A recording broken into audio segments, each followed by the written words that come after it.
court. Yeah, so wants to marry, even if a woman wants to be in a poly relationship and she meets a man who want to be in that relationship with her, let her be. Like, let people do what they want to do. so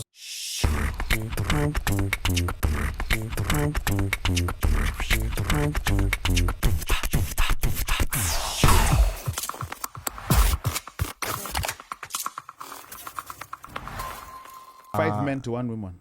now Ndinda is saying, I think those of us who came from normal, in quotes, and I like that she's putting it in quotes, normal families impose our perfect household mentality on others. It's so important to know what kind of household the person you're dating, but obviously that portion of dating is underrated. So that's very true. Like there's this idea of imposing, like this is our perfect nuclear family. This is how your family should look like. And then Tabitha is saying, in the modern day, what is the purpose of polygamy? I'm curious, and we're going to come back to that purpose of polygamy. And Esther here said, this discussion is nice and dandy until no one wants to imagine that polygamy includes women having multiple husbands. Question: who is running the polygamy conference? I'm sure it's men. From the ad that has been circulating, It's women.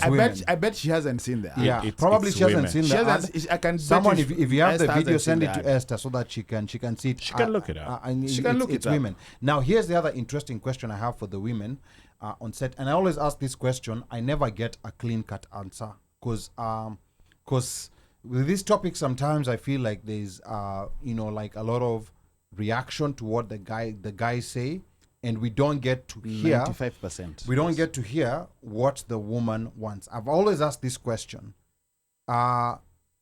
Is there a woman out there, or maybe is there any woman, like out here tuned in, who has the desire of having 2 husbands or 2 men at the same time?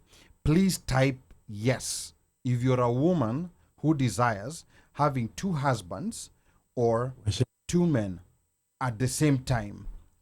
If you're one of those, please type yes. If not, no. So most of the time when I ask this question, the answer that I normally get is, oh, me, I don't want another man, but I know someone. I have a friend. So my other question is this a feeling that women are suppressing? They really wanna be able to enjoy the love of 2 or 3 men at the same time, but they're suppressing it because of society. I've always wanted to know the answer to that, and I never seem to get what do you call it? I never seem to get a clear-cut answer. So Ali, I'd love for people to say something. Mika. So for me, this is how I see it, right? As Slay has said out there are some women who are pretty much okay with being in polygamous relationships. And it's okay. I think when we are talking about this these days they call it consensual non-monogamous relationship, it's about 2 people who meet and are like-minded on what they want and how they want the relationship to be, and then moving on from there. Now, the thing is, if we look, Tabitha asks, what is the purpose of polygamy in this modern society right now, as it is right now? If we put it in the modern context, we have a high context of the sponsor culture, right? And that is everywhere. In America, it was sugar daddy. Kenya, it was sponsors. Sponyo. South Africa, it was blessers, right? It's something that's out there. And why is it out there? Because people, or rather, there are women who actually go after these men to take care of them and provide for them. While this is all happening, families are created. People get pregnant. People get kids. And then something happens, let's say to the provider of that kid. And then all of a sudden, that kid has no right to any property. They're looked as outsiders. They're not protected even, can't be added to insurance, can be to them for medical treatment. Now, if you allow polygamy and they are recognized as part of the family, of that man's family and that man's house, and they are willing and they're open of being a second wife, and the first wife has no problem with this man taking a second wife, you have protected that family unit, not only just that woman, but also the kid. So for me, if it's something that people are consensual about it and they can agree about it, it's way better than your husband being a sponyo to somebody. At least you know he has a second wife somewhere. If he's not here, he's here. There's this other family. You don't have any surprises. You don't get the current surprises that people do get during funerals. Is when another family comes out, or when you've been living with somebody, you think there's somebody, you have a kid with them during a funeral, is when you realize this guy already had a family before you and a wife, and you don't stand any chance in anything. And to answer, to add on to what Mika is saying, and also to answer Jerry, and to give a practical example, again, like I said, I won't even go far. My uncle, one wife at one point in time could not conceive. Mm-hmm. She went out and brought somebody and told my uncle, okay, we're gonna tutajisort hapa si watatu. So there's also that aspect of continuing lineage. Continuing lineage. But you know, the argument that will be brought is that sometimes it could be the man who can't conceive. Yeah, but they ended up having kids. Yeah, and unasema, So, but I think that the counter argument to that is usually That's- it's not yeah. always a woman. You may have gone Agreed. and found out that you're You not can't. the issue. Yes. Okay. That's what I'm saying. You have gone and found out you're not the issue. So if that is the issue and you're not the issue, but the woman is willing to be part, to be this, to go and find a solution because they want to be that, like, hakuna problem. So in the current context, it does happen, and that's how it happens. That's how that is how polygamy would happen. There are people actually who just say, the women who just say, because of the way polygamy is shunned, wanataka tu mbegu. Okay. Now, Washeke is saying I'm pro-choice, including marriage. Issue is most of the times polygamy is forced on the woman. And Washeke, please share with us, the basis of what you're saying. Because, and the reason I say this is because there's certain things that are said, I personally don't know. I know there are situations where the women are forced into polygamy, and I also know there are situations where they get into it voluntarily. So if there's any study out there that shows a majority of the women that are in polygamous relationships have been forced, feel free to share that with us, and we'll be happy to analyze that, because I think we also want to look at this from a very practical aspect. Yeah. But back to the question that Tabitha was asking, what's the purpose of polygamy, in the modern world today? And for me, I'll come it from the perspective of my culture, and a lot of Muslim cultures, we have a method and we have a reason behind why everything happens. So part of the reasoning, that even happens in the modern day is that you have situations where, for example, a woman has been widowed and she has 3 kids. Let's be very honest, guys.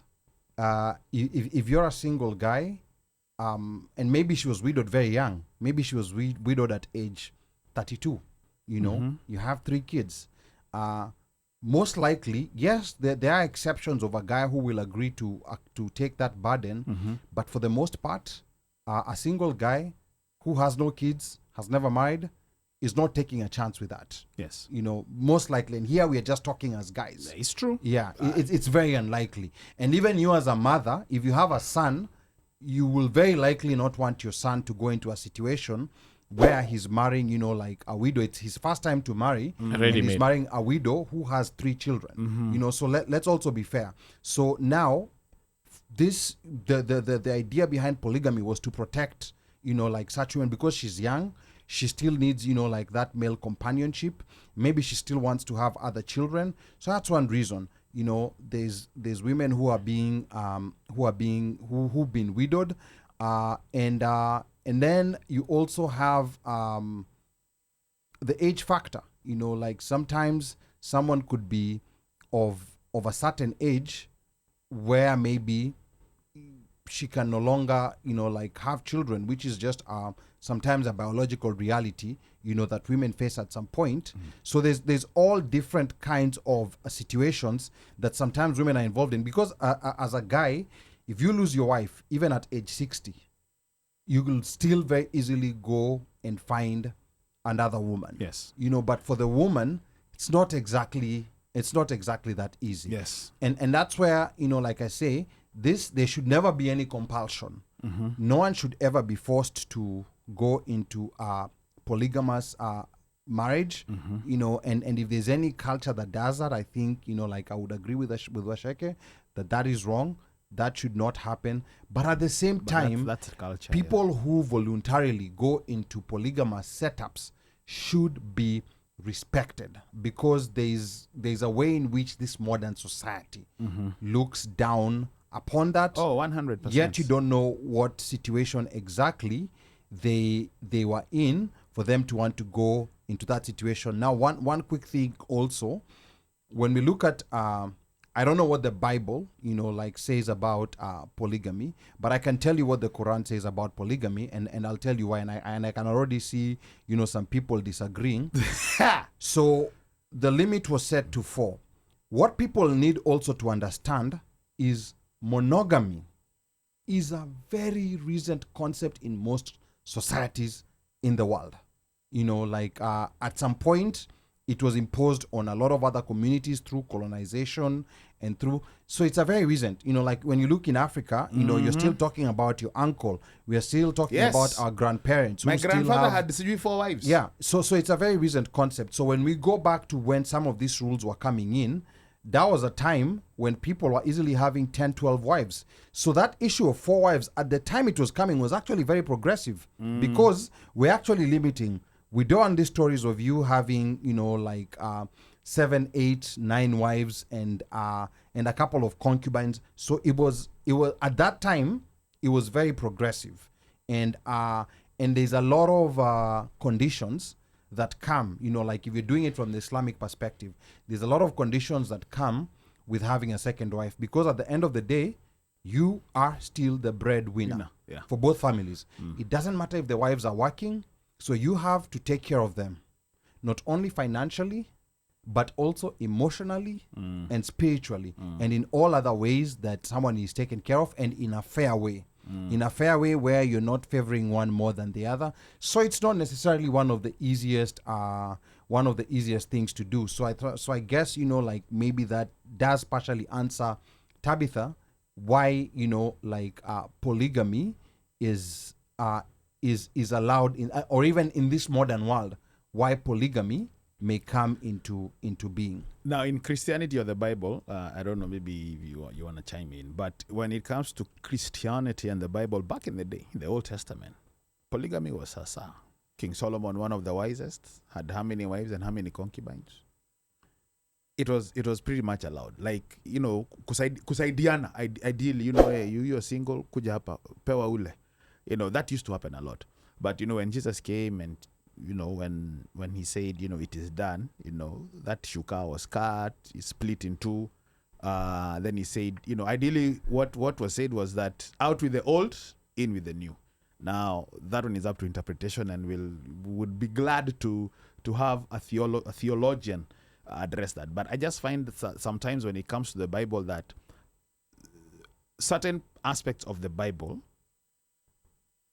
which is okay, but there are certain, they pick certain parts, like even in the Old Testament, to probably prop up a point, depending on what type of point it is. Like now, for example, this thing of tithing, which is another story. Because ideally, when it comes to tithing, it's supposed to be the Levites. If you're from the line of if you're a Levi or you're from Levite, only those people are supposed to collect tithing. I just find that interesting. But that is the Bible. It depends in what context you're using it. Just like how sometimes like you have hadiths when we've had this discussion where some people use some hadiths to support their point to go and do whatever. We have the same thing in Christianity.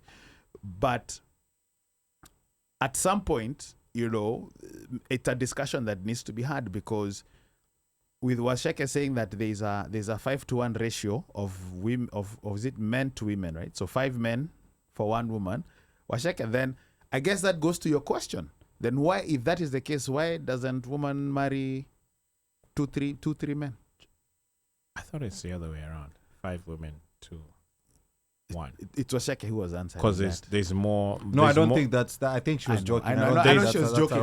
Whatever the ratio is, there's more women than men. There's more women than men. Yes. And so if every woman wants to be wifed up, then you're going to have to double or triple or, quad.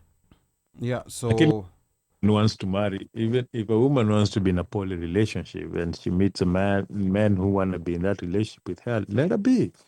Like, let people do what they want to do. So I think, and that's a point where this always comes up that women can also do it, and we are not disputing. But then also let's not mix up polygamy and cheating. Those are 2 different things. Cheating is polygamy without the responsibility.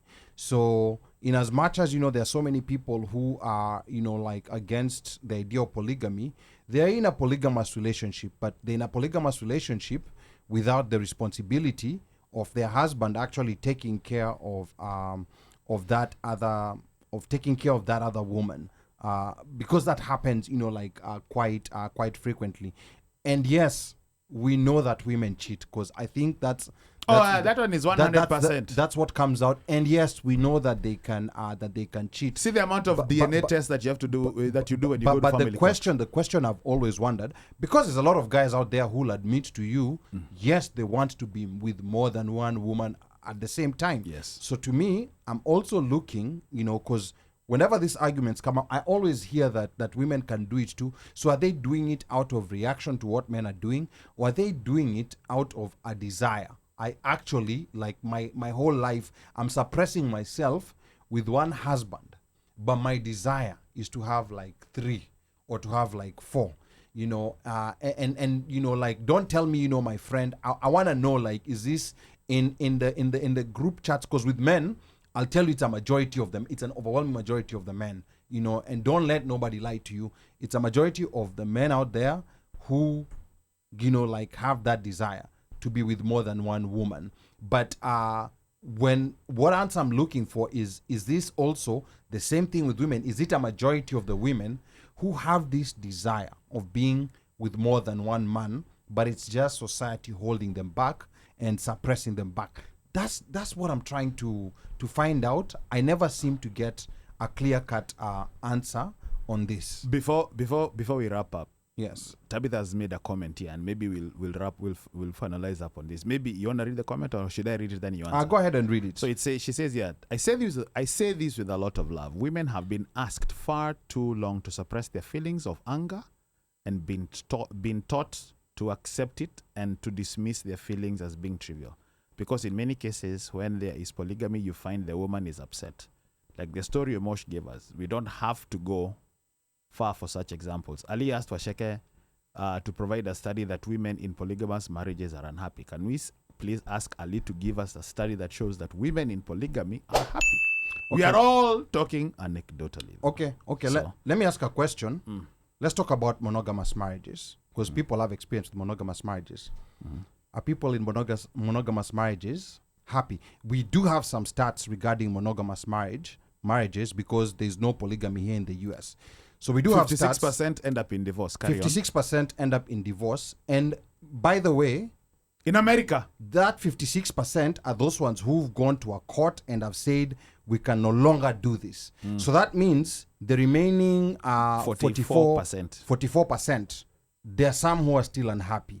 So if we, just do an estimation and add 10%, so yes. Give or take. Tabitha, there are statistics. 66% monogamous relationships.